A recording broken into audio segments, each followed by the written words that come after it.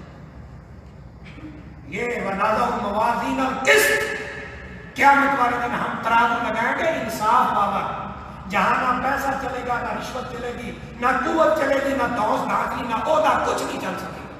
یہ ہے قیامت کا دن. تو جب انسان اللہ کے حضور ڈر کر کہتا ہے مالک یوم الدین، یا اللہ میرا یہ عقیدہ ہے تیرے علاوہ روز جزا کا مالک کوئی نہیں ہے. اللہ کہتے ہیں مجدنی عبدی، میرے بندے نے میری بڑائی بیان کر دی ہے، اسے پتا ہے کہ مجھ سے بڑھ کر کوئی نہیں. اس لیے تو ہدایت ملتی ہے. جب ہم نے واقعہ پڑھنی ہی نہیں، سمجھنا ہی نہیں ہے تو ہدایت کہاں سے آئے؟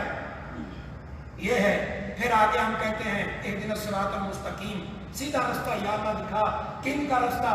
جن پر تیرا انعام ہوا. اور وہ انعام کن پہ ہوا؟ من النبیین والصدیقین والشہداء والصالحین. نبی، شہداء، نیک لوگ، ان کا رستہ صدیقین کا وہ ہمیں دکھا، اس پہ چلا. اور جو وہ رستہ ہے ان لوگوں کا جو گمراہ ہوئے اور ان پر تیرا غضب ہوا، ان کے رستے پہ نہ چلا. وہ کون ہے؟ ایک اہم بات جمعے میں سنی، آپ نے سن لیں. گمراہ اس بندے کو کہتے ہیں گمراہ جو علم نہ رکھتا ہو اور عبادت پہ عبادت کیے جائے وہ صحیح ہو یا غلط بس کیے جائے، یہ گمراہ. اور مغضوب کون ہے؟ جس کو پتہ ہونے کے باوجود اس حق بات کو چھپا لے، نہ خود اس پہ عمل کرے نہ لوگوں کو بتائے. یہ ہے. یہ کس نے کیا تھا کہ پتہ ہونے کے باوجود چھپا لیا تھا؟ یہ یہودیوں نے کیا تھا. آپ نے واقعہ سنا نا، ایک یہودی عورت زنا کرتی ہے، نبی صلی اللہ علیہ وسلم کے پاس آپ نے کہا رجم کرو. تو پھر ایسے بات ہوئی تو کہا کہ تمہاری شریعت میں کیا لکھا ہے؟ ہاں پہلے آپ نے فرمایا تمہاری شریعت میں کیا ہے؟ کہنے لگے کہ بس یہ لکھا ہے، اس کو تھوڑی بہت سزا دے دو، منہ کالا کر دو، جانور پہ بٹھا دو. کہا تو رات لے کے آؤ.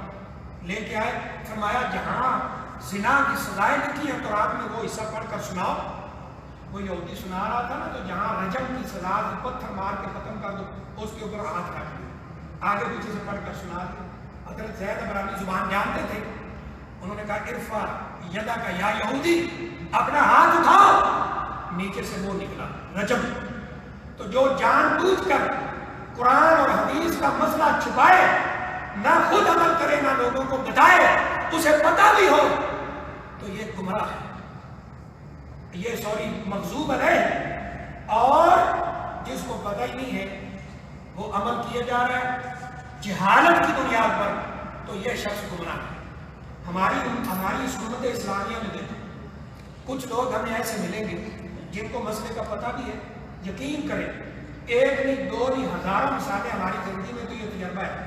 مسئلے کا پتہ ہے لیکن نہ خود عمل کریں گے نہ لوگوں کو بتائیں گے کہ کہیں ہمارا جو سلسلہ چلا ہوا نا وہ ختم نہ ہو جائے. تو یہ ان لوگوں کے ساتھ جا ملیں گے جن پر اللہ کا غضب ہوا ہے. میں چھوٹی سی بات بتاؤں، میرے ایک دوست ہیں سیاسی طور پر ان کا بڑا ہے وہ تعلق، اس کی والدہ فوت ہوئی. میں اس وقت لاہور پڑھاتا تھا تو کہا کہ آپ آ جائیں، جنازہ آپ نے پڑھانا ہے. جنازہ پڑھایا، اس نے مجھے روک لیا کہ یہ کل ہوتے ہیں، کل میں نے تو کرنے نہیں، لیکن لوگ اکٹھے ہوتے ہیں وہاں آپ نے یہ جنازے کے متعلق، قبر کے متعلق، یہ جو ہے نا تعزیت کے متعلق گفتگو کرنی. خیر وہ موقع ملا، کافی سارے لوگ ہیں. یقین کریں کہ میں تعزیت کی دعائیں، جنازے کی دعائیں، قبر پہ اتارنے کی دعائیں اور اس طرح نہلانے کا طریقہ، جنازے کا طریقہ، اس کی دعائیں وہ بتایا. ساتھ میں پوچھتا رہا کہ جس کو یہ دعا آتی ہاتھ کھڑا کرو. یقین کریں ان لوگوں نے ہاتھ کھڑا کیا جن کو گستاخ کہا جاتا ہے، یہ گستاخ ہیں، صرف ان کے ہاتھ کھڑے ہوتے ہیں۔ میں نے کہا دیکھ لو یہ گستاخوں کے ہاتھ کھڑے، جو بات میں کرنے لگا ہوں نا، بعد میں وہ میرے دوست میں تو چلا گیا تو اس کو کتنے لوگوں نے کہا کہ یار آپ کو ایک بات بتائیں، یہ جو باتیں آج ہم نے سنی ہے نا یہ بالکل صحیح ہے، ہمیں بھی پتہ ہے، لیکن کیا کریں کیا کریں، یہ برادری، یہ ماحول، یہ معاشرہ، ہم اس سے مجبور ہیں۔ اللہ اکبر، تو برادری سے مجبور ہے، تو معاشرے سے مجبور ہے، تو اللہ کے ہاں کیا جواب دے گا؟ اپنی عاقبت خراب کر رہا دنیا کے لیے۔ تو اس لیے میرے بھائی، اور پھر جو جانتے کو نہیں ایسے عبادت کر رہے ہیں ان کو گمراہ کہا گیا عیسائیوں کو، انہوں نے جہالت کی بنیاد پہ عبادتیں کی، یہ بھی ہمارے یہاں آج موجود ہے۔ کتنی باتیں ہیں، کتنے طریقے ہیں، جب پوچھا جاتا ہے بھائی اس کی کوئی دلیل ہے؟ دلیل کوئی نہیں، نہ قرآن سے، نہ حدیث سے، نہ نبی صلی اللہ علیہ وسلم کے فرمان سے، نہ صحابہ کے عمل سے، تو کیا کہیں گے؟ کیا حرج ہے جس میں؟ ابھی آ رہا نا یہ ربیع الاول شروع ہو گیا، آپ دیکھیں گے کیا کیا ہوتا ہے۔ بھائی یہ نبی صلی اللہ علیہ وسلم نے نکالا ہے جلوس؟ نہیں۔ خلفاء راشدین نے مدینہ سجایا؟ نہیں۔ صحابہ کرام نے نہیں، ائمہ کرام نے، امام ابو حنیفہ رحمہ اللہ دیگر ائمہ نہیں، پھر تم کیوں کرتے؟ کیا حرج ہے؟ کیا حرج ہے اس میں؟ حرج یہ ہے کہ تم گمراہ ہو چکے، یہ حرج ہے۔ تو اس لیے میرے بھائیوں پھر ہم نے ایک اور بات سنی، تھوڑی سی بات وضاحت کے لیے لمبی ہوگی، کہ انہوں نے کہا کہ میں تمہاری منت کرتا ہوں اے مسلمان لوگوں، بھائیوں، کہ یہ قرآن سیکھو، فاتحہ ضرور سیکھو۔ کہا کتنے ایسے لوگ ہیں سال ہر سال سے نمازیں پڑھ رہے ہیں لیکن سورہ فاتحہ بھی صحیح نہیں پڑھ سکتے۔ مثلا ایاک نعبد و ایاک نستعین، اس کو پڑھ دیں گے ایاک نعبد و ایاک نستعین تو معنی بدل جاتا ہے۔ الحمدللہ رب العالمین، الحمد کو الحمد عالمین کی جائے عالمی، پتہ ہے حمدے سے پڑھے تو اس کا معنی ہوگا درد، یہ جو پین ہوتی ہے انسان، یہ تو معنی بدل جائیں گے۔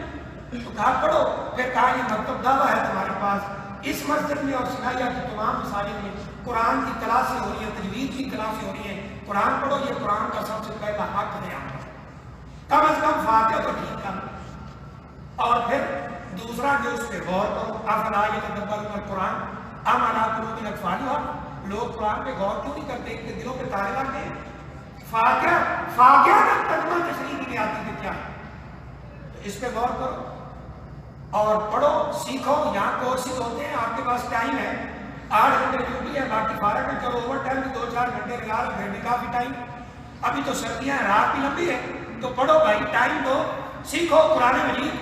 ہماری جو کلاس ہوتی ہے اتوار والے دن، اس میں اسپیشلی قرآن مجید کا ترجمہ، تشریح، پڑھنے کا طریقہ سکھایا جا رہا، بتایا جا رہا۔ تو پھر اگلا کیا ہے کہ اس میں عمل بھی کرو، لوگوں کو تبلیغ بھی کرو قرآن کی، یہی کامیابی ہے۔ اللہ سے دعا ہے اللہ ہمیں عمل کی توفیق عطا فرمائے۔ تو آپ الحمدللہ۔